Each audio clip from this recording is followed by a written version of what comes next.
Well, hopefully that did it. Let's hope so. We shall see. And then I have a Bobby Petrino thing.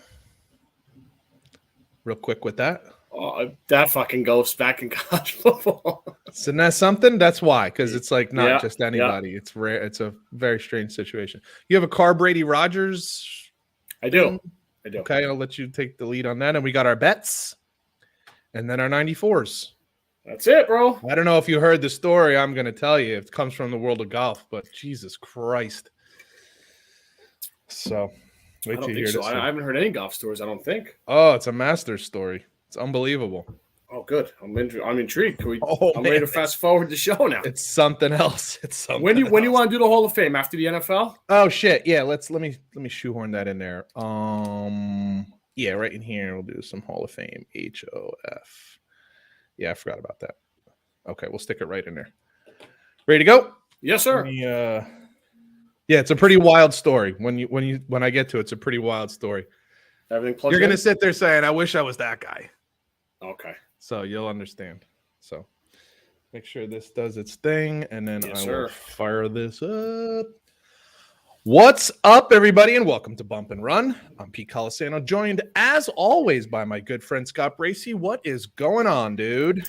Good afternoon, pal. Happy New Year. How are you? Happy New Year to you too. Did you have a nice little celebration? Low key, high key, not so much. Low key. After the afternoon set me off in a bad mood. I'm sure. It was low key, but I did the best I could. And listen, we have to take all these things with a had grain some of beverages. salt, right? Take it in stride as best you can. That's it. Can't let these things ruin your life. Speaking of almost ruining lives, we had quite the unique situation on what was that, Monday? Yeah. About I guess it was about 10 minutes into the game against the Bengals and Bills. Yeah, pretty incredible. We almost had a tragedy on the field.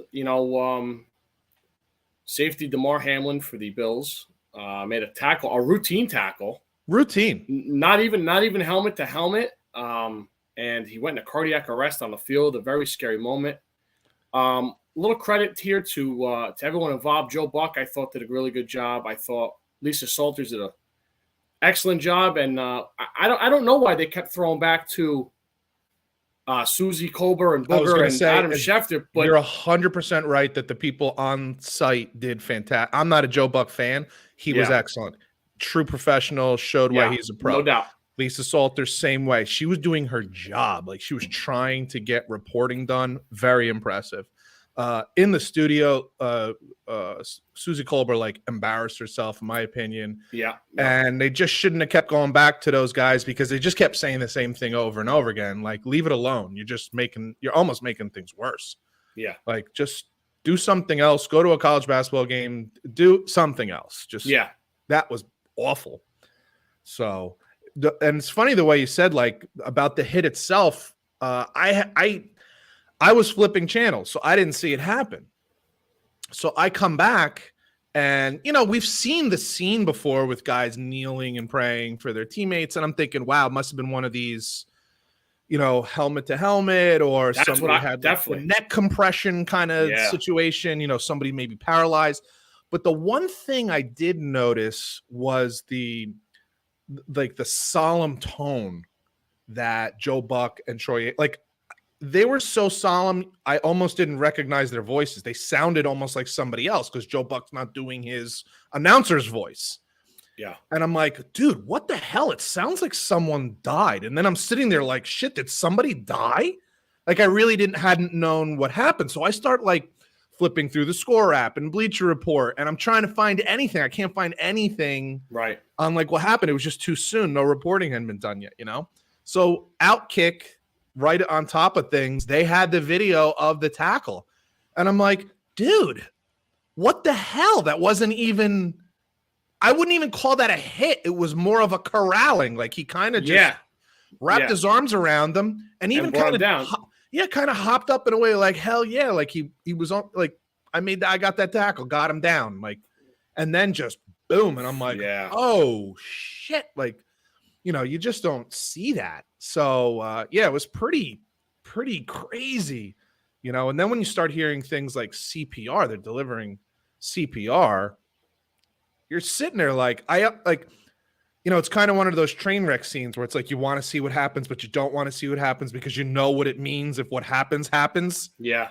You know, so you're sitting there like, is he actually going to lose his life on a friggin' football field? Like, are we watching this happen right now? And to ESPN's credit, they didn't have any cameras on the scene. Yeah. Nobody, you know, you couldn't see what was going on, nor should you be able to. Pretty crazy. So before we go any further, your thoughts on stopping the game, like not continuing?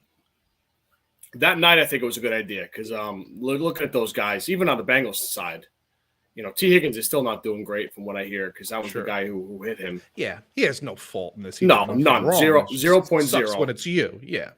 I agree too. I think if they could have gotten, listen, like I said just a second ago, when you start throwing out terms like CPR, immediately in your head is like, this guy could die.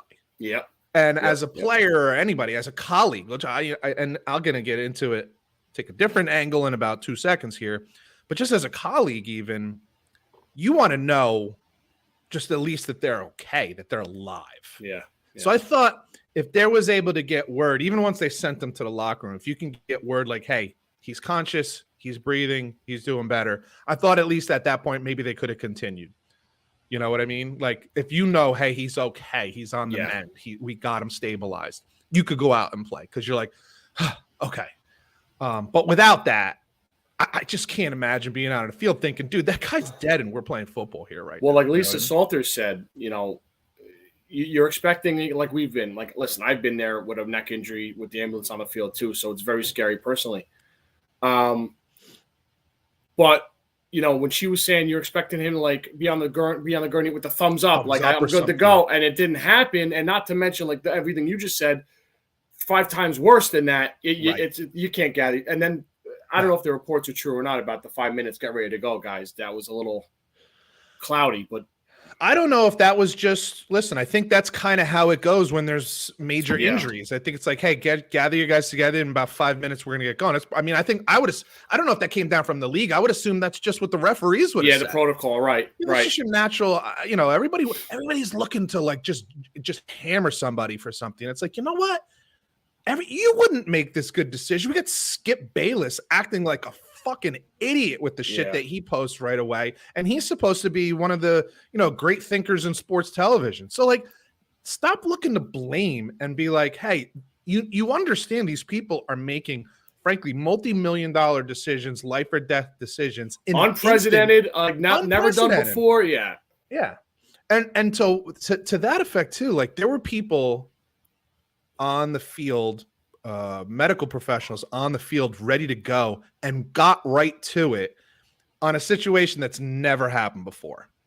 And this kid is alive today because the NFL took action before anything ever happened to make sure that there were people in place. God forbid something like this happened. So how about giving them a little credit for that? We're always looking to hammer them.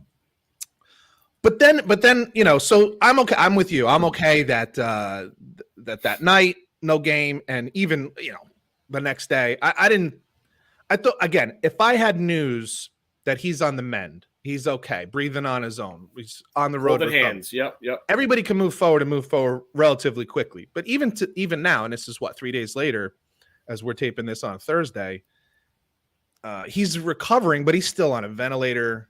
He's not breathing on his own. He's only communicating through pen and paper. Like, it's still touch and go, and it's tough. But with that said, this is where I now start to diverge. I don't think you can say on TV, on ESPN, on Fox Sports, NFL Network, I don't think you can say what I'm about to say. But I'm going to say it anyway because this is real life. You and I both have dealt with people that we know or work with or somewhere, especially that we work with, though, who has had COVID. I think, do you know someone who lost their life from COVID? Yes. Or it was, you do. You worked with someone. Reported that it was, Yeah. And I had someone, one of my son's coaches passed away from COVID, healthy guy, all intents that we knew was a healthy guy. People I work with got gravely ill. And you're like, we don't know what's going to happen. But guess what you do? You go back to work. I'm not trying to be cold about this, but there's a lot on the line here. There's lots of people every single day that go to work with people who have cancer, people who die in car accidents. Life is hard. Life is often tragic, and we all deal with it as best we can, but we continue on. You continue to go to work. I don't want to hear like, you don't understand. I do understand. I work with people. I have a life. I have a family. I have family members who have been sick. I get it. Both my parents have passed. I understand. Guess what I had to do? I had to go back to work because this is how life operates, dude. Okay. It doesn't slow down and it doesn't stop. So this idea that we don't know if they can play this week. Again, he didn't die.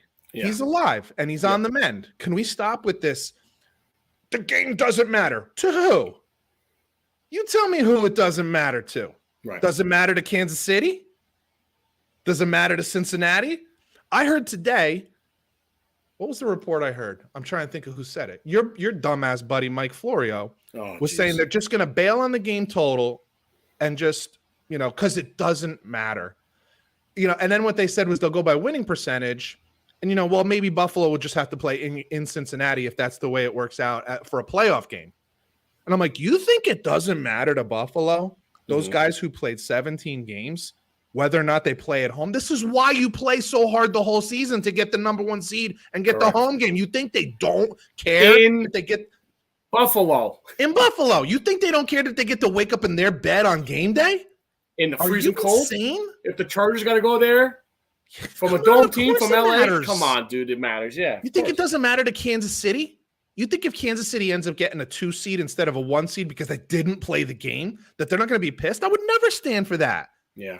We can feel terrible for what happened and at the same time continue on with life. Both things can happen. We don't need one or the other. We don't need to. You're going to cancel every game? Or we going to stop playing football because for one time in 100 years, a guy gets a crazy shot across his chest and almost dies of a cardiac arrest? It was bananas. It was insane. Should we not drive cars because somebody might get in a car accident? Right. I mean, stop it now. Stop now. It's a tragic event. We can all pray for his recovery. Maybe if he's incredibly lucky and works hard, maybe he'd play again. I don't know. I'm sure that's not on anyone's mind right now, nor should it be. But the guys who can play should be thinking about playing. Sure. This happens. This stuff happens. And you said we all, I don't just mean in football. This happens to everybody. I've had colleagues who passed away while I was working with them. You mourn them, and you know what you do? You go back to work. If a cop gets shot on the job, guess what? That night, there are cops working to keep you safe. Yeah. Okay? That's a good firemen die in a fire. The next day, those firemen, the rest of that team, they're back on the job. Okay? This is life. I've said this before when we've talked about guys who pass away and stuff like that. And it's tragic. We never want to see it. Life is for the living. You're meant to continue on no matter what happens, whether he ever plays again. God forbid he takes a turn for the worse and worst case scenario. It's still life is for the living. Go on living and go to work and get this thing done. Yeah. Here's another thing I want to say. This, of course, nobody thinks about these people. You think the guy who sells beer at a Buffalo Bills game or the one who's slinging hot soft pretzels at a Buffalo Bills game or hot dogs or popcorn, you think that guy cares if it's a home game or not? Mm-hmm. Are we going to say he doesn't matter? Is that what you're trying to tell me? Is that what the NFL or Mike Florio? I know Mike Florio doesn't give a shit about the little guy who sells beer. No, who needs that money to pay his rent, but I do. No, Mike with his bottle of wine cabinet behind him as he's doing a podcast. No, yeah. Florio doesn't give a shit. No, you don't care about the guy who takes tickets or takes the money for parking. That's how he makes a living. That's how that guy or gal pays rent. Yeah. Okay. And you don't care about, it doesn't matter where the game is. Tell to that guy or gal. Doesn't matter to her. It matters to her. Ask his little girl if the money doesn't matter. Exactly. Yeah. Okay. So it's not just a tragedy for one person. This one person bears the brunt of this, but everybody else still has to live. So the games should go on. For sure. Listen, we had 9/11 for Christ's sake, and days later we're playing baseball and football games. So I don't want to friggin' hear it. Okay. Play the games. Move on, and we do the best we can. Yep. Last thing on this. What do you think moving forward is the best possible scenario for what they do? Get this game in, sneak it in somehow, which I have. So I think they should play. Week 19 for the thing you just said. I don't think they're going to. I think they're going to do this crazy pick out of a hat, 8 teams in, whatever bullshit they're doing. I don't like it. I think you're changing the whole dynamic because you don't know. One team could get hot and one team could lose a quarterback. Like I just don't. You're upsetting the apple cart of what that's the NFL playoffs is. Like what I think they should do is they should play this week's games and see if the game is even necessary, because I think there is a scenario that the game doesn't matter. But if it's necessary, you have a week. I think it's a very slim option too. I think. Yeah, it's very unlikely. Yeah. But if assuming the game is necessary, you have that week between the championship games and the Super Bowl. You bump everything forward so that there is no week, and you play a single game on that 1 week. You basically a week 19. You have to do it, dude. It's not fair. It's not fair to play a whole season and it comes down to a coin toss or pick a name out of a hat. I mean, it's absurd. It's just absurd. So I hope that's not what I agree. Anyway, it's a very tragic situation. Obviously, we want the kid to recover. Yeah, first for him. Yep, definitely. And for all the things that like we look through society and we say people are fucked up and shit's messed up. He has a charity that he has where he collects money and then donates toys to kids and stuff like that. The charity's raised over like $6 million in like 3 days now. So that's all people making donations to his charity, which is a beautiful thing. I like to see that, people stepping up and doing the right thing. With that said, hey, let's do our job just like we're asking them to do their job, and let's look at what happened in last week's games and then what we're looking at possibly coming up in this week's games. Last Thursday night, Dallas sloppy in a win at the Titans. Sloppy, not good. Titans are a mess right now. This is a disaster. You said it perfectly last week. We put the hex on Vrabel. Injuries, all kinds of shit. It's a disaster. Yeah, so it's not great. But Steelers didn't look great, but they did. I mean, the Cowboys didn't look great, but they did what they had to do. They got the win. Maybe once again they were looking forward to this weekend's game, so it'll all come down to this week against. I think they're playing Eagles, aren't they? Playing Eagles this week? No, they're playing the Commanders. Oh, playing the Commanders. That's right. But the game matters for playoff seeding. Games. Yeah, and maybe division too. If Eagles lose and they win, I think absolutely. They might. Yeah. Patriots go to Miami, goes to New England on their third-string quarterback. They're a mess, just as well. New England's not a good football team either, and they held on by the skin of their ass. What an ugly game that was, man. Oh, Teddy Two Gloves breaks his finger or fractures. Second time he started a game for Tua, and he's gotten hurt. Both times, dude. He's so fragile. Oh my god, he's so fragile. But yeah, that ship has fallen apart over there in Miami. I don't know who's falling apart worse, them or the Jets. It's a tough situation. And, if you remember back a few weeks, I had said to you, or really to the beginning of the season when Miami was actually playing really well, I said to you, guys doing a good job. Everybody's happy with the coach, but let's see what happens when he loses, 2 or 3 games in a row and they haven't been able to turn around. It is funny when you lose your quarterback, things do tend to, snowball and get a lot worse, which is exactly what's happened in Miami and also what's happened with the Jets. So they're in a tough spot. They do play the Jets this week. We'll talk about that in a minute, but tough situation. This league is so quarterback driven. If you don't have it, it's just a disaster, man. It's a disaster. Another team losing their quarterback, lost second straight game, Philadelphia Eagles with Jalen Hurts. The first time around against the Cowboys on Christmas Eve, Gardner Minshew looked very good. This time he did not. He did not. And interestingly enough, and this, you're absolutely right. This is as profound an example of the value of a quarterback. We looked at the Eagles as maybe one of the most balanced teams, complete teams in the league, right? Yep. Excellent offensive line, good running game, wide receivers, tight end, defense, pass rush. I mean, they got like 15 to 18 more sacks than anybody else in the league. I mean, they get after it, right? But even that isn't enough. A fully complete team, you're missing your starting quarterback, and you can't win a game. So it's absolutely crazy. Yeah, nuts. So, and Jalen Hurts, I think, is supposed to be playing this week. We'll see. tough injury, so we'll see. But Giants at home. Giants aren't going to play anybody. They're locked into their seed, I think. Yes. So Philly should get out of there with a win and hold on to the division, you would think. You would think. Tom Brady and the Tampa Bay Buccaneers back in the playoffs. You know, you got a little glimpse of what we've kind of been, I don't know, expecting, I guess. Like, we've kind of been saying, well, sooner or later, Tampa Bay and Tom Brady will do what they do and this kind of shit. We got 3 long touchdown passes to Mike Evans. Does he have a fake arm at this point? Like, it's something else, dude. And there's rumors swirling around that I guess we can talk about a little later on. And the fact that it's even a discussion at this point about Brady it's almost inhuman. You know, we have in our intro where we say Brady is almost godlike at this point, and it becomes more and more the case, like week by week and year by year. I don't even know what else to say. He's 8 years older than me, and my shoulder hurts like watching him scratching my ass. Like I can't even. I don't know. No, it's crazy. No, it is crazy. Listen. He's not as good as he once was, but who gives a shit? He's still better. He's still top 7 quarterback in the league, and he's not as good as he once was. What does that tell you? Like, it's really something else. This team has some issues. I think Tristan Wirfs is coming back, which is a big deal, protecting Brady.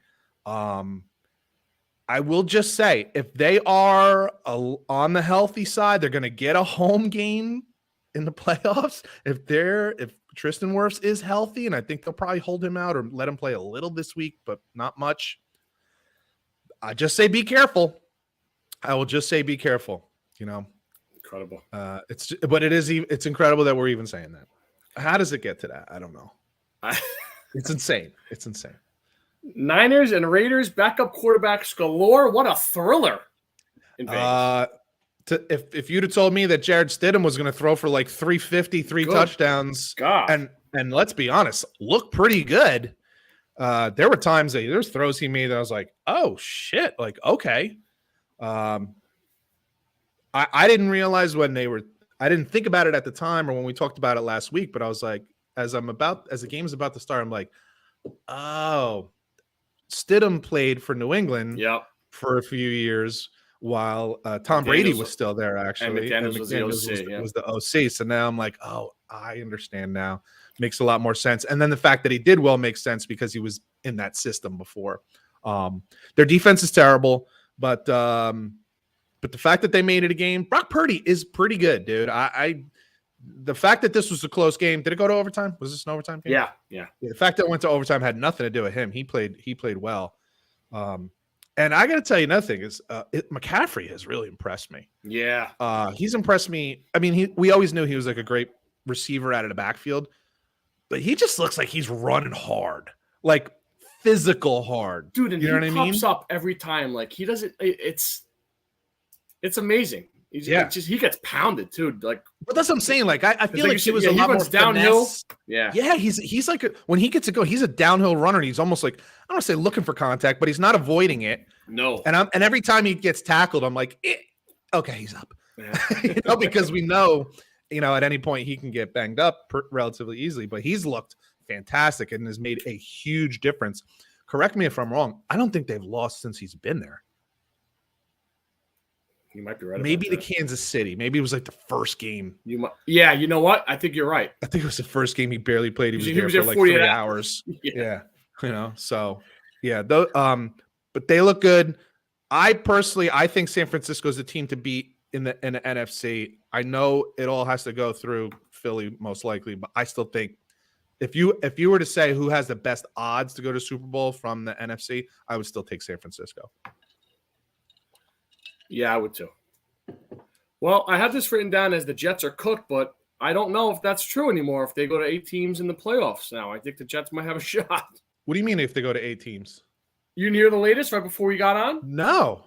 Yeah, they're thinking about going 8 teams in each division or something now. Like, that's why this thing's all screwed if they don't play the game. Oh, my God. I know. Are you serious? It's screwy. That is not okay. I wish I had better info on it. That's not okay, dude. You can't change the rules because one guy gets hurt. That's what I'm changing. It's changing the whole dynamic. Yep. That's just insane. Plus, you're doing it midweek. You got guys sitting because they think it doesn't matter, and now it matters. Right. I mean, we'll get into. I don't know if you're going to cover the Washington. Oh, yeah, I'm sure we'll get to the Commanders game. It's fucking. Anyway, so what game did you bring up? The Jets game? Yeah. Yeah, they stink. Ugly. They stink. I almost forget who they played. Seahawks. It was bad. Mike White, still, he's not the answer. They can't run the ball. The offensive line is just beat to shit. Yeah. And that's against a Seahawks team who's like got the 28th ranked defense in the whole NFL. So it was bad. I look back, I stand by what I said last week. They should win that. They should have won that game. Seattle's not good. And they didn't even compete. The defense still plays hard. Would they give up 23 points? If they had any offense at all, it wouldn't have been 23. So you could look at it as saying 20. And if you can go on the road in the NFL and give up 20 points, you'll take that every time. Right. You'll take your chances giving up 20 points on the road. And this has been an utter disaster. And I will be honest with you, because you've asked me before, like about Saleh or this one or that one. And these decisions are not as easy as you think. Like my knee-jerk reaction is to say like Saleh's safe, but they were 7-4 at one point, dude. Now they're 7-8. Yeah. Or 7-9. 7-9. So you remember we talked about this a few weeks ago, and in the beginning of the season, 7-9 would have been like, okay, they improved. But not when you're 7-4. No, sir. Yeah, that's not okay. So disaster, bad. And now they have real decisions to make. Although I will tell you, after the game, Saleh still stands firmly. I mean, firmly. This was not like your typical, no, we like the kid. He's okay. No, he stands firmly behind Zach Wilson. But it was a weird thing. Did you see the press conference at all that took place this week? No. He said, about we're not giving up on Wilson and stuff. Yeah. But then he said something. I was like, that's unique. Usually it's like, got to get to work, got to he's like, he probably needs to get away from the game, read a book, and just figure out, basically saying like, got to figure out whether or not he likes playing football or wants to be great. Like, does he just like it or does he want to be great? Amazing. That is something. The thing is, as it always comes down to, and I say every week, and you saw it in this game a couple times, dude. The one touchdown pass he threw, I think it was this week, or was it this week or was it the week before? It was the week before, where he, because I saw the film, I was watching some film on him, rolls left, throws back to the right. I think it was to Uzomah from the tight end. And you're like, dude, what a flick of the wrist. He just snaps this thing downfield 40 yards opposite. When you see the physical talent, you're like, how do you just give up on that? But if the guy doesn't love the game, if he's not willing to put that kind of work in, man, they're in a tough spot. You don't have a quarterback. It's crazy. It's crazy. They're in a crazy spot. The Green Bay Packers alive and well. Insane. Did you watch that whole game? Most of it. And you had the Vikings, I think, in our picks. I did. I was a little off on that one. I tell you, Kirk is just frustrating as shit, isn't he? Indeed. And let me ask you this: are the Vikings the worst 12-4 team you've ever seen? Maybe of all time. I don't think it's close, dude. I mean, 12-4 is a really good record, and I look at them and I'm like, this is not a good football team. I like the coach. He's got like an offensive mind. How do you not get Justin Jefferson involved in the game? Or like one catch? One catch? One. Yeah. This was some head scratchers there. Aaron Rodgers looked okay. They ran the ball well. Well, ever since we said run the ball, they've been winning games. Man. Imagine that. You think we know what we're talking about or no? It is pretty crazy. And again, this is what's funny. There's the regular season, then there's the playoffs. And I think you and I even talked about it a few weeks ago. Like, it might be better for Green Bay if they snuck in as a lower seed. No pressure. Let it rip. You don't have to play it safe. Just they look like they're having fun. They're very loose. In the end zone. Very loose. Dude. I thought he was going to do the at one point the discount. The championship with the championship belt. So I'm playing air guitar in the end zone. Like, who is this guy? They're very loose. They're just letting it fly, letting it rip. And I will tell you, when you got a guy, I know when you got a guy as talented as that, he doesn't give a shit where the game is. He doesn't feel any better or any worse on the road. He might even play better on the road. I don't know.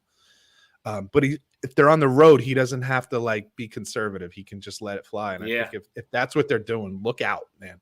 You got Brady, you got Rodgers. They've been there before a million times. I'm not saying either one of them can win the Super Bowl, but at the same time, nobody wants to play them. Nobody's looking at Tampa and saying what they're 8-8, but maybe they'll be 8-9, 9-8, whatever the hell their record ends up being, and saying, "Oh, we want to play them." And nobody's saying the same thing. You know, teams are rooting for Detroit to win this game this weekend. Nobody wants to play Aaron Rodgers. I don't care how teams have looked. You'd rather play the Detroit Lions in the playoffs than the Green Bay Packers. If you got to have one of those two teams come into your place, who would that be? If you're like San Francisco or something like that. You want Aaron Rodgers coming. You want Jared Goff coming. Like, this is a no-brainer, man. You know they're gonna have their helmet sippy cups on with the Detroit Lions on it because they want to play them. So pretty nuts. From yellow alive in Green Bay to gold alive in Pittsburgh, Mike Tomlin is on the verge of doing it. Dude, does he like not deserve at least consideration for Coach of the Year? They were dead and buried. Weren't they like 4-8 at one point? You had him win like 5 games this year going. Like, I mean, it's unbelievable. And I got to be honest with you, a lot of this falls on Kenny Pickett. This guy gets better every single fucking week. Ben Roethlisberger was on, I don't know if it's his podcast or just a podcast, but whatever the hell it is. It might be his. And he's like, I tell you what, man, I stand corrected. I underestimated this guy. He gets better every week. He's smart. He's got a better arm than I thought. He's more mobile than I thought. He's a fantastic leader. He's like, let's go. Let's go. Can I ask you something? Yeah. In a couple of weeks, we're going to start doing draft analysis. I can't wait. Can we put an end to the hand size? I mean, everybody's unique. There was a conversation today that took place about undersized quarterbacks. And it was like, because Drew Brees played well, Russell Wilson played well, even though they're undersized. And it was like everybody decided, size doesn't matter. Well, it does. Why don't we just look at each player individually instead of trying to say like they fit in a certain box? Brock Osweiler was a big, tall quarterback, and he sucked. You had to go. Well, listen, that was the first one that came to my mind. So, like, why don't we just look at total packages and say, do we think this guy – like, I'll give you a perfect example. I don't think anybody should have been worried about the size of Kyler Murray. Why? Because he's shown that he can play, and he has pretty much has a cannon for an arm. But what should have scared everybody, you know what I'm going to say? What should have scared everybody about Kyler Murray? Leadership. The freaking interview on Dan Patrick. Oh, yeah. Well, that, because we've talked about that a million times, right? Everybody should have looked at that, and that should have been a red flag. Like, this guy is a weirdo. Do you want a weirdo as the leader of your team, as the face of your franchise? Like a guy who can't answer questions and looking to the side of the show to his dad if he can answer the question properly? Like, why don't we just look for real red flags in what we see as opposed to like, hand size doesn't matter. Well, maybe it does, but maybe it just doesn't for Kenny Pickett. You know what I mean? Like, the guy played in Pittsburgh. He played in bad weather. We've seen that it didn't matter for him. So don't make up shit that isn't there, to your point, right? Like maybe with some other guys, like maybe with Daniel Jones, it did matter. I don't know if he fumbles a lot. Yeah. At least he used to. Maybe it should have been an issue for Daniel Jones, but not for Kenny Pickett. Like, scouting should be an individual thing, but it certainly is not an issue for Kenny Pickett. Let's put it that way. Oh, yeah, I'm about that. I'm a fan. Huge. And what I love is I love seeing that improvement every week. Like he takes a little more control. What's interestingly enough, because Tomlin wasn't there at the beginning of Ben Roethlisberger's career, this is almost identical to Ben Roethlisberger's career. Roethlisberger didn't start the first few games of his career. Then he came in. They were super conservative with him. He wasn't slinging the ball all over the place when he first came in the NFL. It was like embarrassingly conservative. And then the second year they gave him a little more. They went to the Super Bowl, but they were still conservative, And then little by little. Madison Parker to run the ball more, tight end. Take your time. And you're seeing this growth progression. Well, you know what, though, dude? To be honest with you, Kara had the ability to do that, and now so does Tomlin. They got the gravitas to do it. Not everyone could do that. But it's also the organization. The organization accepted the patience to say, hey, let's take our time. Let's play it slow. There's something here with this kid. Don't don't have such recency bias. Don't worry about any one game. What do we see? We see constant progress, and what's it's funny very about fast the with NFL, him. dude, because 4-8, then buried, Incredible, or whatever they were, right? And now they're what, I think they were 4-8. Now they're what, 8-8? 8-8. And look, and they're still Do they have a chance at the playoffs? Yeah, it's incredible. They were dead and at least I had them dead and buried. Sam Hartman, the Notre Dame. That's a shame. The Wake Forest quarterback. Oh, is that where he went to Notre Dame? Notre Dame. And that's why it's so hard to give up on a season and a player. Yeah, dude, because it's too wild. And even so, dude, look how much better look how good the defense has been playing.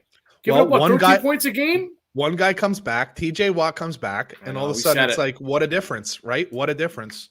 So yeah, you got to be a little patient, especially with quarterbacks, but you got to be a little patient, man. And if the Steelers have done anything over, I don't know, basically their existence, they're patient with their coaches and they're patient with their players when they think they found somebody that's worth it. Yeah. They're just patient. They don't care what anybody else thinks. Nope. They don't care. So, and I think that's the way you should roll. And they don't get it wrong much either. Very rarely. Very rarely. If you take your time in the beginning and get it right in the beginning, you can be patient because you know that you have the right guy. And then obviously the Bills and Bengals Monday night postponed, and now it looks like maybe permanently postponed. We shall see. We'll see. Yeah. Week 18 for the whole kit and caboodle. I can't believe we're there. How many teams are still viable for a playoff spot? Dude? Saturday evening. Jesus. The reeling Tennessee Titans. Oh, my God. Go to Jacksonville and play the red-hot, Trevor Lawrence-led Goldilocks Jaguars. Yeah. You talk about two teams going in the opposite direction. Jacksonville, incredibly enough, if I'm not mistaken, they win this game. They win the division. Is that correct? Correct. Insane in the membrane. Josh Dobbs will get to start again for the Titans. Good luck. I don't see this going well. I think the Jaguars confidence is sky high. I mean, you talk about forget the records and like how they like just in confidence, two teams going in different directions. Like Jacksonville is feeling as right at this moment, they're feeling as good as they have all season. And I have to imagine that Tennessee feels about as shitty as they could have felt all season. Couldn't feel any worse. Any worse. Although they, technically they still have a chance to win the division, right? They win this game, they win the division? Yeah. So never know, right? I don't know. The NFL's fucking crazy, dude. So Baltimore at Cincinnati. Baltimore hasn't played Lamar Jackson in over a month. He will not play again this week. He hasn't practiced in 20-something days. Obviously going through what they went through a couple days ago. I think they'll bounce back faster than the Bills will. Agreed. Unfortunately. Cincinnati still needs this game, dude. That's why I think that other game's got to get played because there's so much on the line. There's potential they could get a 2 seed, I think, if it all. There's a scenario that they can get the 1 seed. There is, right? If KC loses, they went out. Buffalo loses twice. Yeah, right? Because they own the tiebreaker has 3 losses, right? Yeah. If they lose, before Cincinnati beat them head to head, and they'll beat Buffalo head to head if they played that game. Yeah, that's why the game has to be played. There's no way. It has to be played. But anyway, this is a big game. Listen, for what they have to do first is they have to take care of business in this particular game. I suspect they will, but I will say this: say what you want.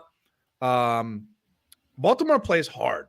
Like Hundley, like he plays just good enough not to score. It's bizarre. Like they do move the ball around, and he makes some really nice passes, and he could take off and run, and he looks good. He's like a mini Lamar Jackson. Like he's not quite as good at any of the things as Lamar, but he looks almost the same. He's kind of that long, lanky, beautiful runner. Throws a really nice ball. From 20 to 20, he's fantastic, points. Dude. Yes, exactly. You get him in the red zone, and they start to struggle. But they play hard, and they haven't gotten blown out in any of these games. No. So they're going to be there. It's going to be close. And we talked about, what was it, a couple weeks ago, Cincinnati, we thought they were rolling. Was that against New England? Mm-hmm. When they were rolling. Yeah, 22 not leading, and then they held on for dear life. It's a close. Yeah, exactly. So, listen, Baltimore's fighting here too. They care about winning. So I don't think Cincinnati can just mail it in, but they certainly should win the game. They certainly should win the game. And Joe Burrow, I think he's fantastic. He's a very unique dude. He doesn't fit the mold of those other guys that we look at, the Mahomes, Josh Allen, Justin Herbert. Like, he's not big and strong like them, but yet he's right there. He's freaking Joe Montana, dude. He's a little undersized, but he just plays better than everybody else. So,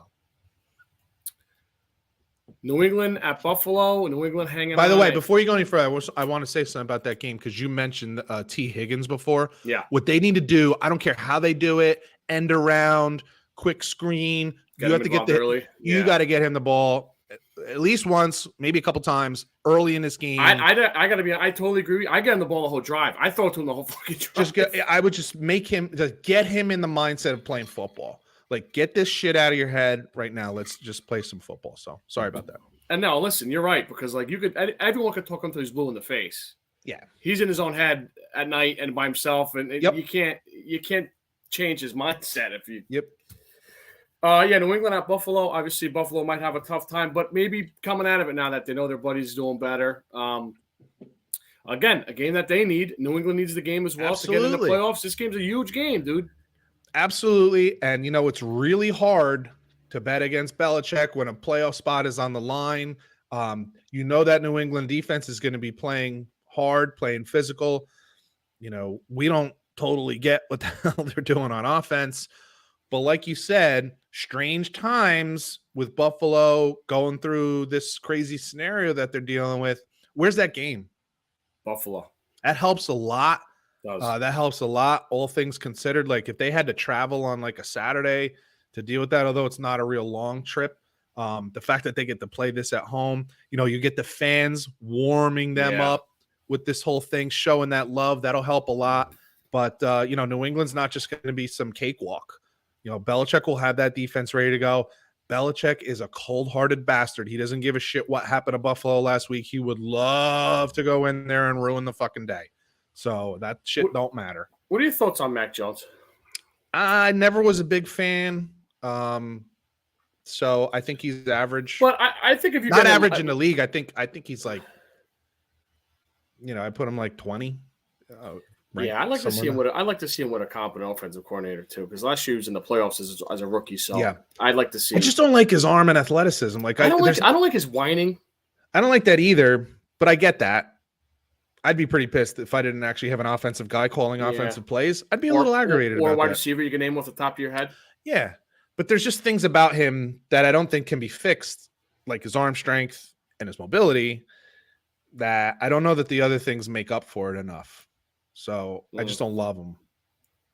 And I'll be honest with you, I don't love the public outbursts. You haven't earned that right yet. Yeah, agreed. So that's where I'm with you on that a little bit. But I get it. I understand it. This is different than when Tom Brady's outbursts. Just the fact that you don't even have a real offensive guy calling plays, man. I mean, they'd be better off having me calling plays. Like, that's how crazy it is right now. And I'm not exaggerating. Like, they'd be better off. Mac Jones would be better off with me calling plays right now than Matt Patricia. Like, it's embarrassing. Come on, it's the NFL, dude. Give me a break. Listen. You run a good 93 goals just as the next guy. So. Listen, I can get 21 points on the board against Buffalo. I can promise you that. Jets at Dolphins. Wow. You just threw like a whole monkey in the wrench here when you told me that they might expand the playoffs. I got to look and see after we do this whether or not that's the case. If it is. Wow, what a big game.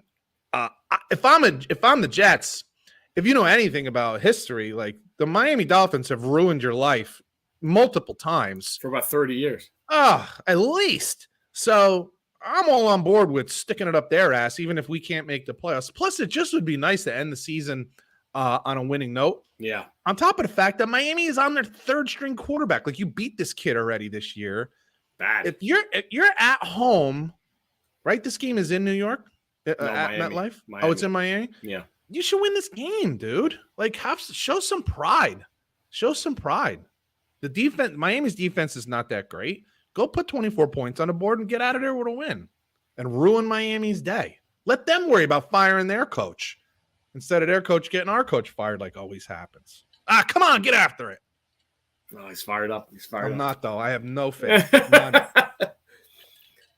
The Cleveland Browns at the Pittsburgh Steelers. Deshaun Watson a little better again, getting there a little bit at a time, but still a lot to be desired. But I'm totally intrigued by this game now. Me too. 3 weeks ago I'd have been like, who gives a shit? This was a throwaway game 3 weeks ago, and now it's like one of the most important games of the week. Like, it's crazy. Can Kenny Pickett keep doing what he's doing? Where's this game? Is this game in Pittsburgh? Yes, sir. Oh, God. What time is that? Is that a 1 o'clock? 4 o'clock. 4 o'clock game. Beautiful. I listen. Browns have no chance at the playoffs, right? They're out. So Steelers, it's all there for you, man. Like, get after it. This is a huge game. It would blow me away. It would honestly blow me away if the Steelers end up with a playoff run of winning, like, whatever, I don't know, 5 out of their last 6 games or something like that, whatever the hell it ends up being, like, nuts. And it's beautiful. It's a beautiful thing. Steelers need some help, but I'd say they got to win first. So regardless, if they win this game and definitely put themselves in position, so sure, they might need some other things to go down, but just the fact that they might put themselves in position to make playoffs is, I don't know, masterful. I've always liked Mike Tomlin as a coach, but I have gone to another level now. I have no choice. Yeah. I have no choice. That's called phase 2. Keeping them together, keeping that team together and playing hard when they were dead and buried. Dude, we've given some credit to Zach Taylor with Cincinnati with the job that he's done. It's different, but I got to give it to Mike Tomlin as well. Have to. Incredible. The New York Football Giants at the Link. Nothing to play for here, right? Nothing for the Giants. For the Giants. So you would expect, do we have a solid word on Jalen Hurts? No, we don't. I saw day-to-day before yesterday or this morning. Because it's his right shoulder. It's his throwing shoulder, right? Correct. Yeah, so that's a problem. But regardless, I would think Giants are going to rest their guys. The Phillies going to win this game. Yeah. By how much? Who knows? But they're going to win. Doesn't matter. It's no style points. Doesn't matter. It matters if you're betting.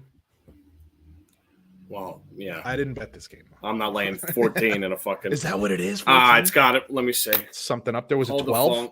Why do I feel like 12 jumps in my head? Yeah, you know what? 12 does sound right. NFL. 14 on the nuts. Oh, my God, dude. What was the one that was 12? Niners are 14. Cowboys are 7. Niners are 14. Chiefs are 9.5. The Broncos are fucking favorite. Oh yeah, because Chargers aren't playing anybody. Yeah. Nuts. It's absolutely nuts. Commanders, Dallas. Commanders are now. I think the Commanders creep back in now. Same thing as the Jets. Okay, so this is what I mean by you've just fucked with people, coaches and organizations' plans, because I was excited about this. The Commanders came out, Taylor Heineke said, hey, why don't you give Sam Howell a chance to play? At least give him a chance to get on the field and play. Now, maybe that's Taylor Heineke saying, I'm a free agent after this year and I don't want to get hurt in the last game. That doesn't matter. I don't know. Or if he's just a good dude that said, hey, give this kid a chance and let's see what he can do. Regardless, I was excited because I had no interest in this game whatsoever, but then I did because I liked Sam Howell coming out of college. I remember him as a junior putting up incredible numbers. All his receivers and linemen graduated, and he struggled a little more as a senior. And his running backs. Yeah, two of them that got drafted in like first 3-4 rounds, whatever it ended up on being. Our respective teams. Yeah. So I think Sam Howell's good. I wanted to see him play. Now I wonder if that's true that they're expanding the playoffs by a game and Washington could make it. Do you change your mind? Do you then say, but then what's bullshit is that you might have wasted a day or two of letting Sam Howell take starting reps. That's why you can't do that shit, man. That's not okay. Do you think that's a weird thing to say too? If you're Tyler Heineke? Well, that's what I said to you. Like, is he a good guy, or is he saying, or is he pulling like, I don't want to play in a bowl game because I don't want to get hurt for the NFL draft? Like he's going to be a free agent, so he doesn't want to get hurt and dip his toe into the free agency waters. Especially against that Cowboy front seven. Yeah, maybe he's thinking this organization is so fucked up. Yeah. I don't care about being a backup. I just don't want to do it here. Yeah. Like I'll go anywhere else. Let me go be a backup for Russell Wilson. There might be something to that too, because he wasn't playing great as of late. But dude, anyone with a pulse could see Wentz is totally not there. He's my done. God! So if he's getting pulled for Wentz, I'm out of here, dude. Are you fucking kidding me? Oh, absolutely. Yeah, that's what I'm saying. Like, and then with the whole, Schneider's, possibly selling the team, maybe kind of, sort of. I don't know. Like, it's all a mess. Don't know if your coach is going to still be there at the end of the year. You might want to just get out of there. So it's like, let me save my arse against the Dallas Cowboys who need this game. I don't need Micah Parsons ripping my throat out of my neck. Right. So like, let's give Sam Howell a shot at this one, coach. He's a good kid. He deserves it. Try.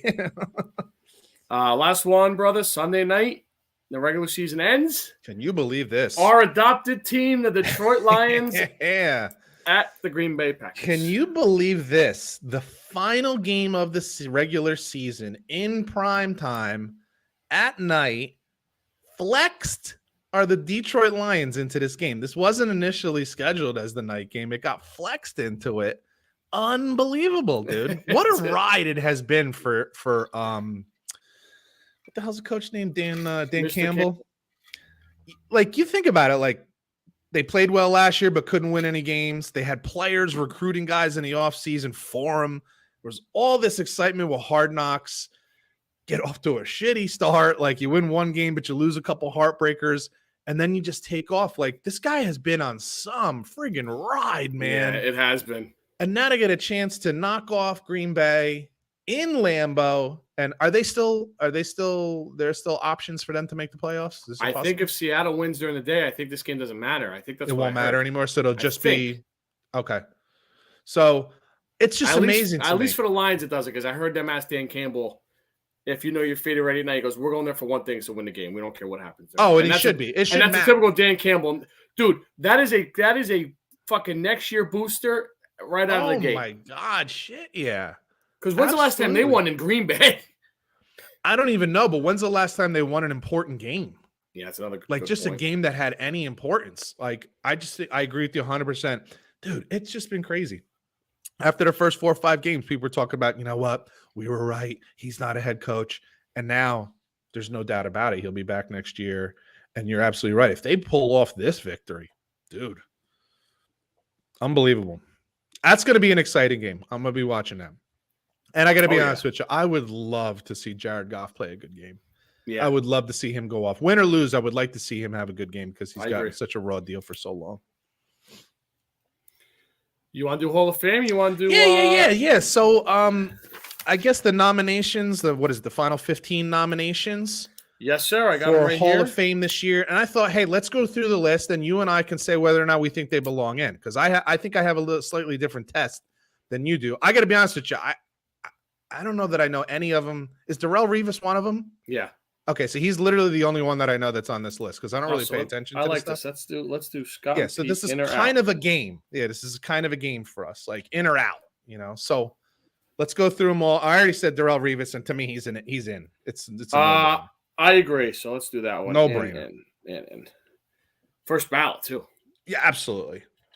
Jared Allen, defensive end for a couple teams: Chiefs, Vikings, Bears.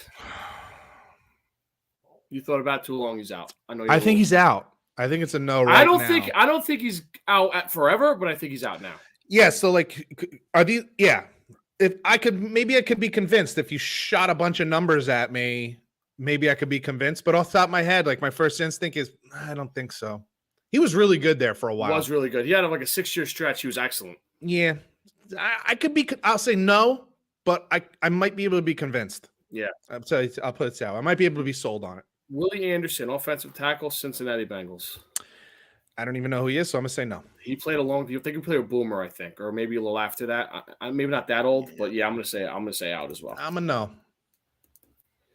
Rondé Barber, cornerback, Tampa Bay Buccaneers. Wow, this is a hard one. Because I don't know if I'm voting for the name or the player. Because the Barber name has a lot of cachet attached to it. Do I think he's like a Hall of Famer? I'm going to say no. I'm going to go no because there's a lot of good names left. Yeah, I'm going to say no. Now, they don't have a cap on how many can get in, right? I don't think so. I was going to ask you that too. Yeah, I don't think they do. I don't think they do it like I think other sports, they might have a certain amount or whatever. I don't think they do. Funny, a couple of weeks ago, I had this guy on my list to close the show. Dwight Freeney, defensive end, Indianapolis Colts. I think yes. You're not sure. I'm going to go no for now as well. Okay. I bet you could be convinced too. I think you're right. Here's one. I'm interested to see your opinion here. Devin Hester, kick returns extraordinaire. Yeah. Chicago Bears. I don't like specialists, man. They're part of the game, bro. I'm not saying it's not. It's an important part of the game, but does it get you in the Hall of Fame? Listen, I think nowadays return guys, because everyone's fucking touchbacks and kicking out of the end zone and all this stuff. I don't think, but when he played. Okay, but then that means Cordarrelle Patterson is definitely a Hall of Famer, and I don't know that I could say that. What else did Devin Hester do? Cordarrelle Patterson actually turned himself into a nice little position player. Hester never did. This is what I'm saying. And Cordarrelle Patterson has more touchdown returns than. Does he? Yeah, he's got one more. He just passed him. He just passed Devin Hester. I didn't know that. Devin Hester has 8, and Cordarrelle Patterson has 9. That's why I'm saying it. Oh wow, I thought like Hester like 17. Then we people talk about him. Yeah, he's got 8 kickoff returns for touchdowns, yeah, which is a lot. It was the most. He's out. You out? When it's all you do. If you're not a kicker, when all you do is this one thing, I don't know. That's why it's a no to me. You can be special. You can be a special player without being a Hall of Famer. People always told you you're special. And I'm not a Hall of Famer. Wide receiver, St. Louis Rams, greatest show on turf, Torrey Holt. Again, another shooting star. Yeah. Like when he was flying, good God, were the numbers gaudy. I'm probably a yes. I'm going to go out. Wow. You're tough. You're tougher than me, and I'm pretty tough. Well, I think I'm going to get 6 guys in a row that are going to be in soon. So. Okay. I'm probably a yes, but I would love to see, like, how many years of, like, 100 catches. If you told me he had, like, 7. 4. You think it's at 4? Least, right? Let me see. Oh, I think it's at least. No, you got me. Because if I'm thinking he had some bad years with Kurt Warner, right? Like bad years? No, after Kurt left. I'm sorry. They had some weird. Yeah, who took Kurt Warner's place? It wasn't Jim Harbaugh to stay at Michigan. Great. Can we do this every fucking year? I know who took his place. The dude from Oklahoma, Sam Bradford. No. What Warren? No. Bradford came in 08 because he won the 08 Heisman. And he left St. Louis in 02 because he went to the Giants with Eli. I don't know the years. I wanted to say what's his face, Trent Green, but no. Kurt Warner took Trent Green's place. Yeah, because he got hurt. We wouldn't even know who Kurt Warner is. Torrey Holt.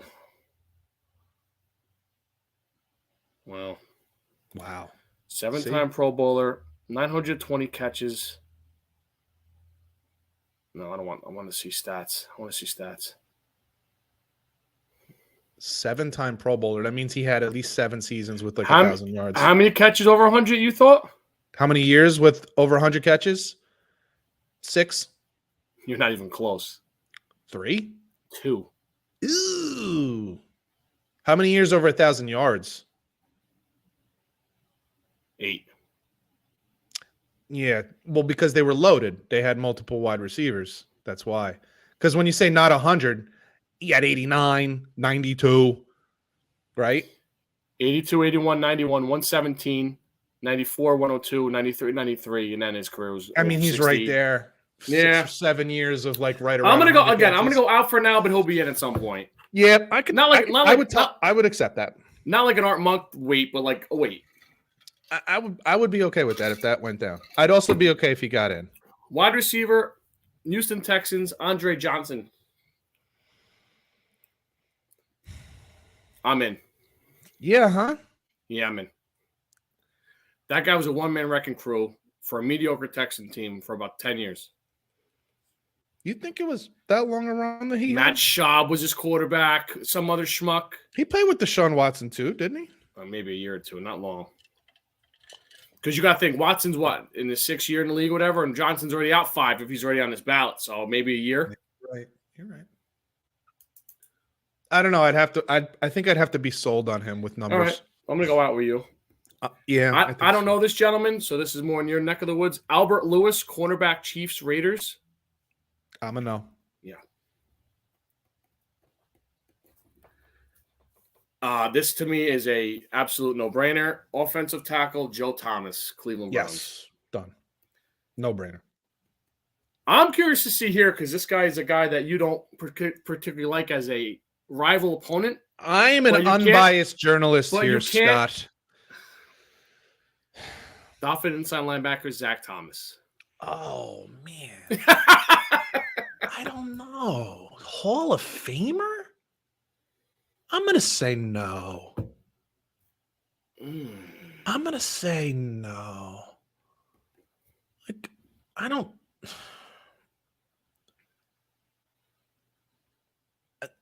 know that he was ever even the best at his. I think I'm going to go no as well. I don't even know if he was ever even like considered the best at his position. Like ever. I don't. Like during his era, you mean? Like Yeah, like at any point, like was he played where you played Ray Lewis, Derek Brooks? I'm a no. I think he was a really, really good player. But that's what I yeah, that's a meme you've been saying for years. It's the Hall of Fame. It's not the Hall of really good. Yeah. This one's a no-brainer to me. You might have a different appearance here, a different opinion. I mean, ex-Cowboy and Super Bowl champion with the Broncos, DeMarcus Ware. You think it's a no-brainer? Huh? I think he's in. I know there was. I think the Super Bowl got him in. To be honest with you, too. It helps for sure. Definitely. Was he? So you would know better than me here. Was he very effective that season and in those playoffs and in the Super Bowl? He was great in the playoffs and Super Bowl. And you know what he did too? He was a mentor to Von Miller and made Von Miller a monster in that postseason. Having him on the other side opened up Von Miller. Von Miller was in Brady's lap in that championship game all day. Okay, so let me say this then. For me, it's more of an I don't know because I just need to see than it is a no. Like, I know he was great for a stretch. Okay. I it's not even that I need to be sold. I would just want to see the numbers. But you're absolutely right. The Super Bowl makes a big difference. Yeah, a little bonus points there. Three more. Champions. Colt wide receiver, Reggie Wayne. Yeah, funny. My initial instinct is a yes. Yeah, me too. And him, maybe that's a little bit of longevity. Yeah. It's like a John Taylor kind of thing with San Francisco back when, with Jerry Rice and stuff like that. He clearly wasn't the better of the two, like with him and Marvin Harrison. Harrison was clearly better, but Reggie Wayne helped make Marvin Harrison better. Yeah. Because you couldn't just double team him all the time. You had to. Yeah. So I'm a yes with him. Yeah. Yep. Because to me, it's also like a longevity of a career. Great freaking player. It doesn't hurt that he had Peyton Manning as his quarterback. So no. Yeah. Great player here. Didn't play for a very long time. Injuries got him late. But I tell you, I love watching this guy hit. San Francisco linebacker Patrick Willis. He's a yes for me because there was a period of, especially, and you're right because of the injuries. And then, so this is where I'm saying it's different than Zach Taylor. There was a period of time there. Zach Thomas. I'm sorry. There was a period of time there where he was, kind of recognized as either the best linebacker in the game or certainly one of the best, at least a year or two where it was like, this is the best linebacker. And oh my God, was he explosive, man. Yeah. To me, he's a yes. He's a yes. Last one. I love this guy as a kid. I don't know why. I like the way the way number 28 looked on his jersey, with the star in his helmet. He's a good analyst now. Cowboy safety Darren Woodson. Is he a Hall of Famer?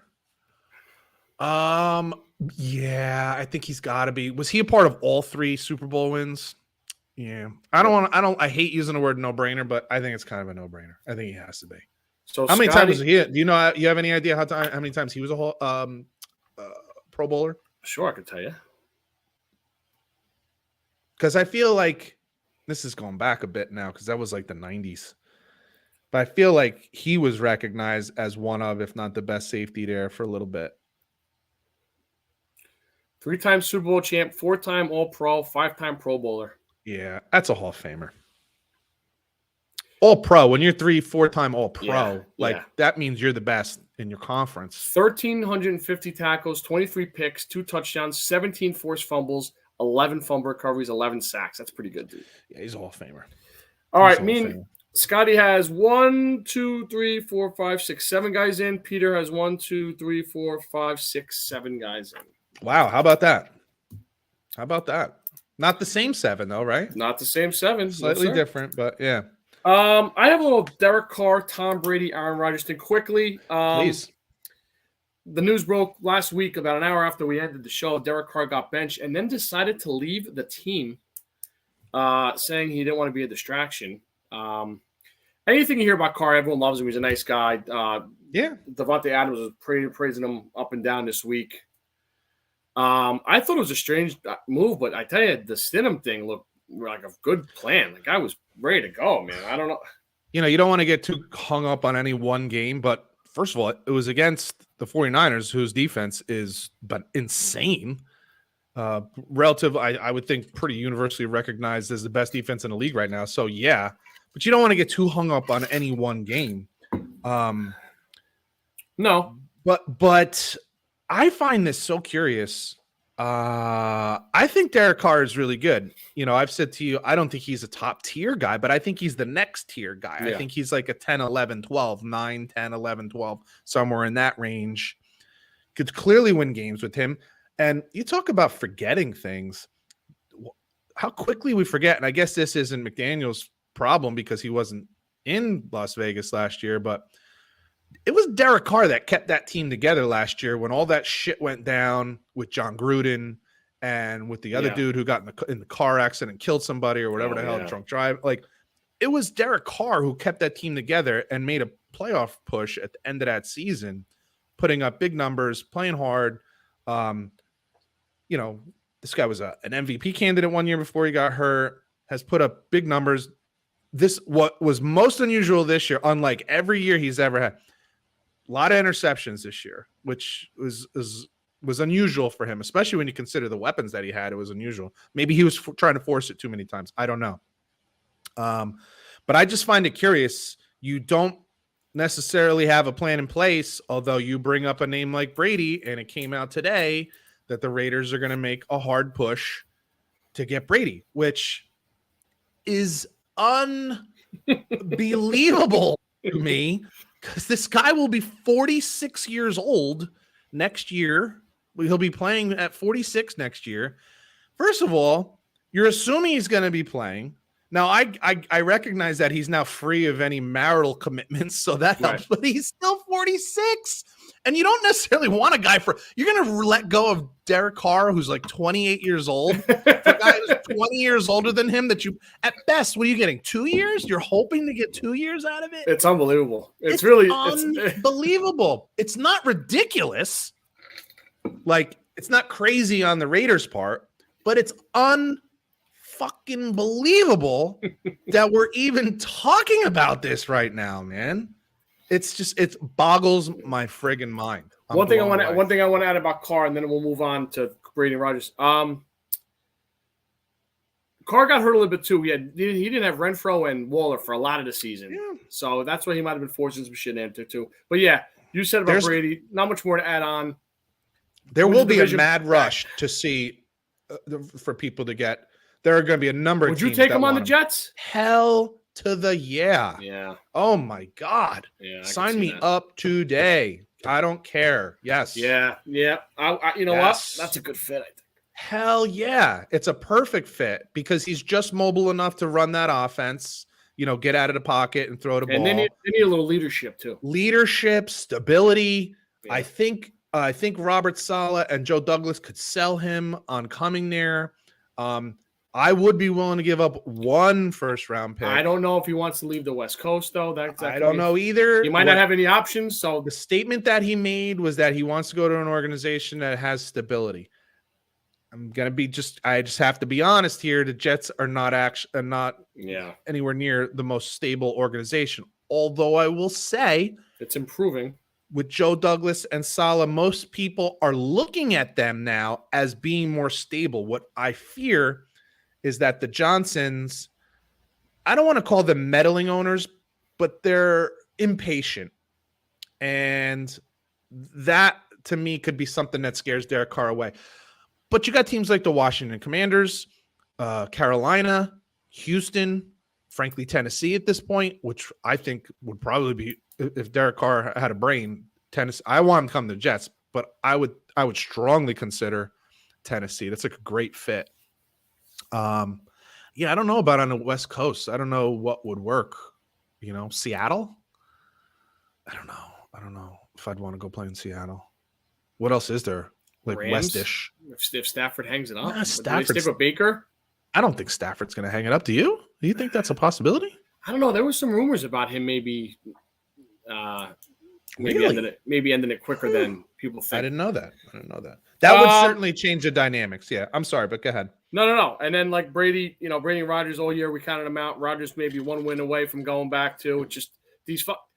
It's crazy, man. It's like clockwork almost. These guys, it's nuts. It's when you have elite players. Look, even when you look with Denver with Peyton Manning, who I don't know that he was able to throw the ball 40 yards, but they've been in a game so long.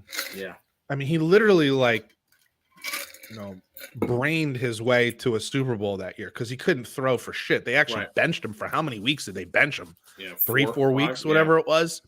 But he's just so cerebral and been around for so long and has seen it all, just like Brady, just like Rodgers. These are not – if this was like the NBA or Major League Baseball, you'd be like, they just can't do it. But in a one-game, do or die, which is what the NFL playoffs are, I don't want to play those guys. I don't want to play those guys because they've seen it all, man. There's nothing you're going to throw at them that they haven't seen before, And you probably can't say that about your quarterback, So whether it's Kirk Cousins, only Mahomes Jones, could probably say that. Even Josh Allen can't say that yet. Even Josh Allen can't say it. Yeah. And Josh Allen has had some tough L's in the playoffs, and you don't just forget that shit, dude. You gotta get through it. You don't just get over it, So, you make a great point.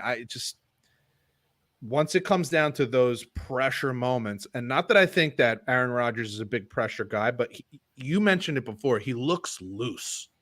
That could change as soon as the playoffs start, but he looks loose. He's got a little bit of a carefree attitude. Yeah, I frankly scary. Like it. I like him playing like that, dude. It also looks like he opened up to his younger teammates a little bit. He also becomes more likable. Why did it take him so long? Because he's a douchebag. That's why. He's an asshole. He's a self-centered prick. But maybe I mean, it just is what it is. But maybe there was a little self-realization there. I'm like, dude, do you want to suck or do you want to open up a little bit and let these guys in, even if it's fake? And then maybe he had a moment where you know what, this is kind of fun. These kids are all right, So hard to say, but he's playing as loose as they come right now, as loose as I've ever seen him play, and that's dangerous to everybody else. I don't care who it is, everybody else. Tom Brady, because you brought up both their names. Both those guys, I don't care who you're playing, they have the potential to throw 3, 4, 5 touchdowns in a game. And if they do that in the playoffs, you got Christian Watson who can run faster than everybody on the field. He throws 2 to him, 1 to Dobbs. I mean, just look out. Plus, they run the shit out of the ball. So it's Now they got to get past Detroit, and I don't think that's some cakewalk. I don't. I think it's going to be a really tough game. The Lions play. Yeah, I think it's going to be a really tough game, and I don't think it's going to be terribly cold, so I don't think the weather is going to be a big factor. But if they are there, look out, man. Yeah, look out. Tampa Bay's going to get a home game, and Aaron Rodgers is playing loosey-goosey. Dangerous, very dangerous. You want to bet? You want to do college football? Why don't we bet real quick? And then if we have time, we can talk about the college football stuff. We could throw some stuff out there because I did want to talk about the 2 playoff games last week. So yeah, week 18 is almost impossible to bet anyway. I had a hard time. I'll start off. I'm going to go with your New York Jets and a pick 'em at Miami. Pride, keep Miami out of the playoffs. 3rd quarterback, and now with the possibility of them maybe getting back in, we really need clarification on this stupid thing. Really do. But I think the Jets are going to pound Skylar Thompson or whatever his name is like they did the first time. That's my first pick as well. I had the Jets. I had a -1, but I'll gladly take the pick. And give me the Jets over the Dolphins also for all the same reasons you just said. I'm going to take the Denver Broncos home against the Chargers. Chargers are going to sit everybody. Denver a little bit more juice last week. What's the spread on that? That's 6.5? -2. Oh, shit. Okay. Denver more juice with the interim coach. Wilson looked like more comfortable. The guys look like they rallied around. Had the Chiefs on the ropes in Arrowhead. That's a good thing. That's a good thing to see. So I'm going to ride that again with the Broncos. That's a good one. Just those 2? No, you're gonna go. I thought we were doing every other. Oh, one. I'm sorry. Pete, first time on the show? Yes, I'm new to this. I had this team dead and buried, but like we talked about, Mike Tomlin has circled the wagon. So how could you not? I'm going to take the rolling Steelers -2.5 at home. Possible playoff implications. Browns don't have much to play for. Deshaun Watson playing a little better, but I still think he looks like a shell of himself. I know the Browns might want to spoil things for the Steelers, but Steelers are hot. So I'm going to take the Steelers -2.5 over the Browns. I hate to do it, dude. It hurts my heart. I think Aaron Rodgers smells blood. I think he's loose as a goose. I don't trust Goff in a big game. Run game's going to win it. And Packers, it's a night game, so the temperature will be lower. Packers not freezing, but lower. With a late cover, and they beat the Lions. Yeah, listen. I'll be rooting for Detroit, I think. I will be rooting for Detroit, but it's a tough spot. That's a tough spot. On the road is tough enough. It's a night game in Lambeau. That place is there's just going to be beer flying beer and cheese everywhere. So that is a tough spot for them, man. It would. I'll say this: if they were to pull off a victory, that would be as impressive a victory as Detroit has had in a decade. Maybe more than a decade. So Stafford and Calvin Johnson are playing together. Probably. I'm going to stick with the teams that are kind of rolling and need the wins for playoffs. I'm going to go with the Jags -6.5 over the Titans. I think the Titans are I think they packed it in a few weeks ago, and they have no quarterback. I mean, it's brutal down to Josh Dobbs. I don't even know what to say about that. Jags need it. They win the division. They get a home playoff game. If Peterson doesn't have them fired up for this game, I don't know what they do. Win by a touchdown and they cover. So give me the Jags -6.5 over the Titans. I like it. College football. Real quick, yeah. Yeah, real quick. I'll give you. I got a couple things written down real quick. There's a couple games, not just the playoffs. There's a couple games. Yeah. Florida State 10-3. Good year, dude. Got to be happy. There were a couple bumps in the road throughout the season, but I think Norvell has them on the right track. Their quarterback is a really good player. He's coming back next year. Yeah, really good. He's coming back next year, and that alone will make them contenders. I'm telling you now. Florida State contenders in the ACC next year. More bumps early than late, which is what you want to see anyway. Correct. And they smoked Florida, smoked Miami. Yep. Huge when it comes to recruiting. Yep. Tennessee's backup, ex-Michigan transfer Joe Milton. Dude, is it me or did he look just like Hendon Hooker? Comes in and smokes Clemson. Yeah. Oh my God. And what year is he? Is Clemson going like the wrong direction all of a sudden? Like what? It's a very strange, dude. I have to tell you, between NIL, transfer portal, and like guys not wanting to play because of the draft and stuff like that, bowl games are really weird now. Yeah, they're different. They're not like really weird. It's hard to understand, know what's going on, motivations. Once again, that was another game where, like, I'm sure Tennessee earlier in the season, at one point in the season, I'm sure they were thinking national championship or playoffs. But if you look from the beginning of the season, Tennessee was thrilled to be in that game. Clemson, it's a disappointment. They think they're a top 4 team, and Tennessee rolls because they're happy to be there. But listen, Josh Heupel, I said this to you kind of like midway through the season. Everybody thought Scott Frost was the man at Central Florida that made them undefeated. And now you look and it's like, well, maybe it was Josh Heupel in that offense because he's kept rolling with Central Florida and now with Tennessee. And Scott Frost doesn't even have a job. He's on the unemployment line bagging groceries. Probably not. Notre Dame, South Carolina thriller in the game. It was. South Carolina did keep their offensive momentum going. It would have been nice for them on the recruiting trail to have won this game, to say that you in your last 3 games of the season, you beat Tennessee, Clemson, and Notre Dame. Hello, that would have been good.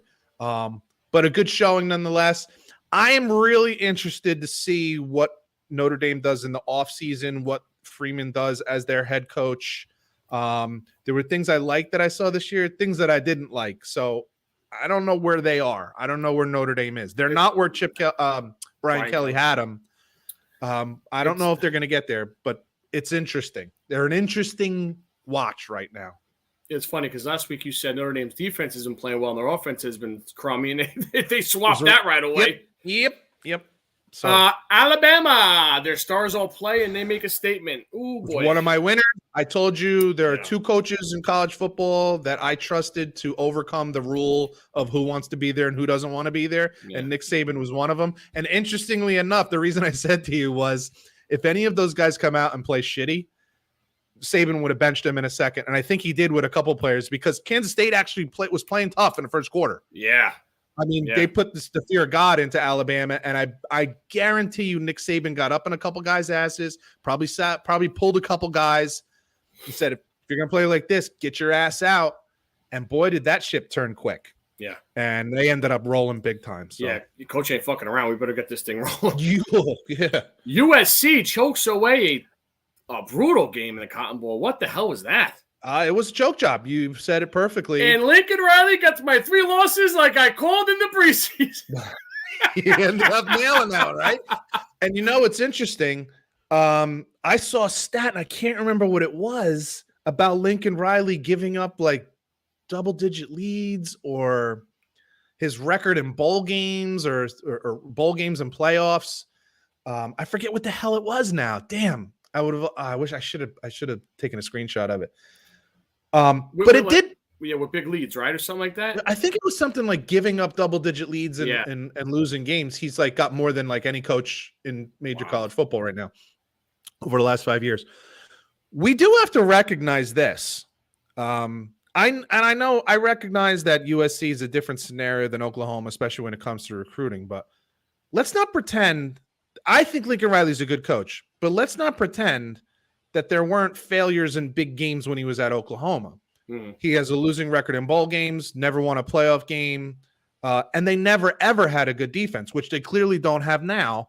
And I don't know why we just assume that defense is going to get better. I recognize that recruiting in Southern California is a lot different than recruiting in Oklahoma, especially with the talent that's right down the street. Okay, I get that.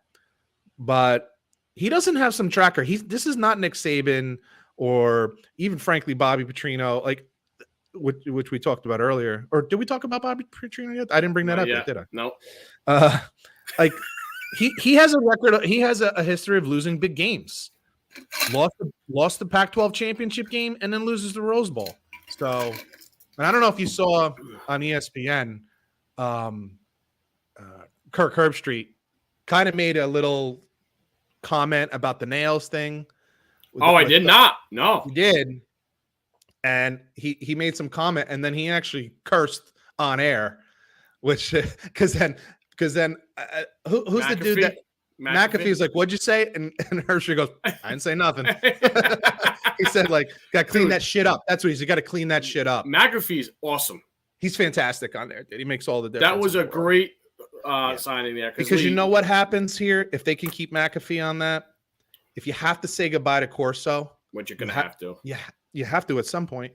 You have a personality to fill the gap that we're all not like feeling so bad that Corso's gone. And just let him be him. No mascot head. Let that die with Lee. Like, let that. I agree. But it's nice because he's got that personality that, you get the analysis with Herbstreit, you got the straight news with Reese Davis. Like, you got nothing from Desmond Howard. Whoa. But he brings that personality. Well, you're right. Desmond doesn't bring much. He doesn't bring much. Let's be honest. He's got a Heisman Trophy. That's about it. So it's a pretty one too. Weird Rose Bowl this year. No. Do you think it was weird because it was rainy? It wasn't that pretty. Like it was. Well, the injury hurt too. When you lose 2 years in a row, this fucking guy, dude. You lose the quarterback, and then Penn State kind of runs away with it, and it loses the luster. And frankly, I got to be honest with you, Penn State took a 2-touchdown lead when Rising went out, and I'm like, I'm out. I'm done. Yeah. I left. And then plus two, I did too, because then the Monday night game was coming on, so I was getting ready for that, and it's like it was no reason to stick around. It was a weird feel, like it wasn't like a real standalone game-ish for me. I don't know. It felt weird. It was just funky. And now we get to the 2 disappointing Big Ten teams. Bizarro world, though. Man, Michigan gave every opportunity to lose that game, and they did. Refereeing was an issue, but Michigan didn't play well either. So what happened was, I think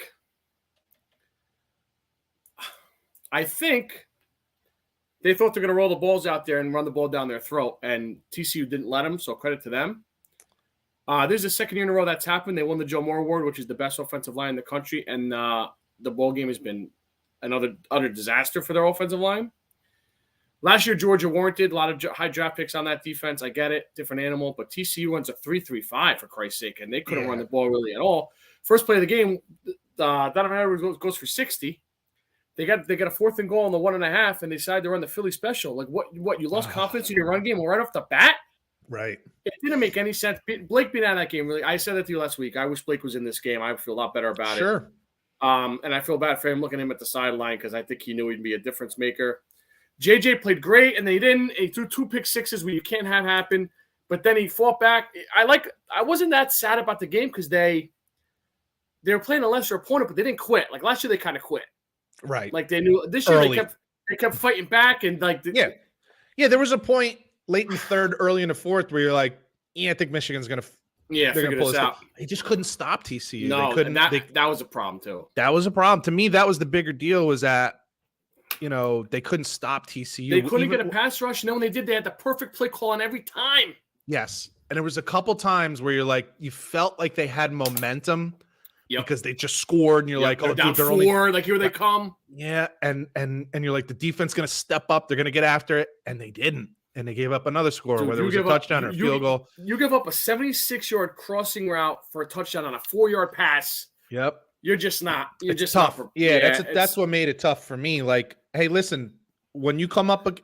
Say what you want about TCU, where they deserve to be there, didn't deserve to be there. They're a good football team. They beat some really good football teams this year. And good football teams are going to take away, or at least they're going to try to take away what you do best. Yeah. And they did that, to a degree. They did that. And Michigan adjusted and, later they adjusted and made a comeback. You score 46 points in a ball game, you got to win a game. Your defense has to step up. The fact that that Michigan gave up as many as they did on defense, that's the real disappointment to me. Not that they couldn't run the ball because TCU put their money in that bank. The fact that you couldn't stop them, Jesus, like that was a problem to me. Then the other game, Ohio State, dude, and they were close. That made me feel better, to be honest with you, that they choked the game away late. But dude, they had the lead like the whole night, didn't they? The whole game. I think the only time Georgia was leading was when the last touchdown. Yeah, I think that was it. You think Stroud's a good pro? I gotta be honest with you. I'm not sure. I think I have a little Ohio State bias in me. Yeah. I think he's better. I think he's a pretty good passer. And I did think of you when I was watching part of that game because there was a couple times. When we talked about who's the kid that plays for the Bears now? Justin Fields. I've told you from the time he was playing at Ohio State, it's like one read and then run. Yep. Or your receivers are so goddamn good that they're just so much better than everybody else. You just chuck it and they go get it. Yep. I watched this kid a couple times just in this game alone come off his first read, get to his second read, get to a third read. Different. That's what's different. I think so too. And what I do like about him too is he's a big, thick kid. Like he's tough. Fields is tough too. Give him credit. Yes, no, absolutely. Yeah. I guess I'm comparing him to like Bryce Young or something like. Bryce Young? Yeah, I like him though. I want someone a little bigger, a little thicker. I understand that. So it's a long season. We'd see what happens to Kyler Murray and some of these smaller guys. Tua, I want the bigger guy. So yeah, I don't want to make any like bold statements or anything like that, but I do think he might be on a different path than some of the typical Ohio State quarterbacks that we've seen in the past. Championship game, TCU against Georgia. Your prediction, sir? I'll tell you what. I put this as one of my picks. I have TCU plus 12 over Georgia. I just think sometimes that there's a team of destiny. They've kind of been the team of destiny all year. They had a little hiccup in the Big 12 championship game. I think Georgia wins this game. I wish I'd have felt better about this bet if Georgia had blown out Ohio State, because I think Georgia got their wake up. Georgia got their wake-up call, and I don't think they're just going to mail it in and just, think they got this one in the bag, especially, with TCU playing the way they do. But I do think there's something there, and I always love betting on kind of like those underrated good quarterbacks. Oh, I love Doug Andrew. He's great. I think he's really good, talented kid, clear leader. Those guys believe in him. That can't be underestimated. Maybe Georgia wins by 10. Maybe they win by 6 or 3, a touchdown. But I think TCU might cover this game. I think TCU might cover. I got the same thing. I got Georgia 38, TCU 28. I just think Georgia's just a little, and then they're going to go to work this week on film. What Michigan did not do. Correct. They'll do better than what they did. So I think TCU has a pretty good coaching staff as well. Yeah, and I'm rooting for them. So I will say that. So that's that game. I did want to say one more time before we'll probably never talk about it again. Mississippi State won their game. It wasn't pretty, but they had the pirate flag on the one side, and I didn't even realize it until game time.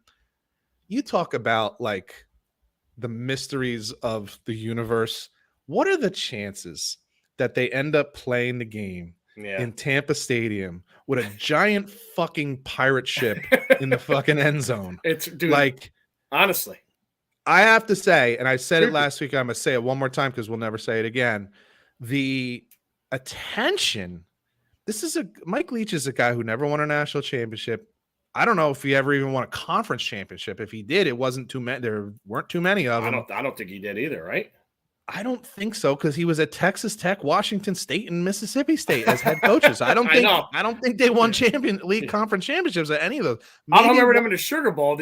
Possible once at Washington State with Minshew. I'm not sure. No, I don't know. I think they lost their last game to ruin that. Actually, I don't think so. So to see the number of teams that he was never even associated with, the coaches who never worked for him or with him. I'm glad, because as I said when he first passed, people don't understand the impact that this guy had on football as a whole. But I was glad to see that a lot of others did. And now everyone who watched that game and a lot of bowl games saw the way he was viewed by a lot of people. Really cool stuff. Yeah, I agree. Do you have something on Bobby Petrino real quick? I do. Bobby Petrino was just named was named the offensive coordinator for Texas A&M. Now, in a vacuum, I think this is a phenomenal hire, because Bobby Petrino, say whatever you want about him, he's found himself in some really shitty situations and made some really poor decisions. He's a brilliant offensive mind. Everywhere he's been, they put up points. He was the head coach. I'm pretty sure he was the head coach at Louisville when Lamar Jackson was there. And he's always been one to do a great job. Even when he was at Arkansas, where he got into some trouble, those were years that they scored a shit ton of points. Now, what's also interesting about this is about a month ago, he was hired as the offense coordinator, or like offensive special assistant, something like that. Yeah. At UNLV. So he literally took that job for a month, and now he's offense coordinator at Texas A&M. With that said, I think it's a great hire, because if there was one thing that Texas A&M really struggled with this year, was offense.